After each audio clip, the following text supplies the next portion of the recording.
చరాచర జగతి ఎవరియందు కలిగి పెరిగి తిరిగి లీనమవుతుందో అదే లింగం. ఆ ఈశ్వరుడు ఆకారాది రహితునిగా భావిస్తూ ఒక సంకేతంగా గ్రహిస్తే ఆద్యంతరహితమైన జ్యోతి స్వరూపానికి ప్రతీకయే లింగం. అందుకే జ్యోతిర్లింగం అన్నారు. మనలోని 5 జ్ఞానేంద్రియాలు, 5 కర్మేంద్రియాలు, మనస్సు, జీవుడు వెరసి 12 స్థానాలలో ఒకే ఈశ్వర చైతన్యం ఉన్నది. ఆ ఈశ్వర జ్యోతియే ఆ 12 చోట్ల ఉన్నదనే ఎరుకయే 12 జ్యోతిర్లింగాలను మనలో దర్శించడం. అప్పుడు మన అణువణువు శివమయమనే భావన నిలిచి శివోహ మనే సత్యాన్ని స్థిరపరచుకోగలం.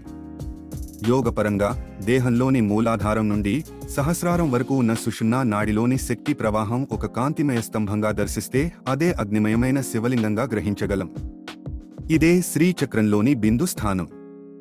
ఈ బిందువునే పైకి లాగినట్లు ఒక నిలువు గీతగా సాగుతుంది. అదే శివుడు ప్రథమంగా అగ్నిస్తంభాకృతి కలిగిన లింగంగా వ్యక్తమయ్యాడనే పురాణ కథలోని దర్శనం.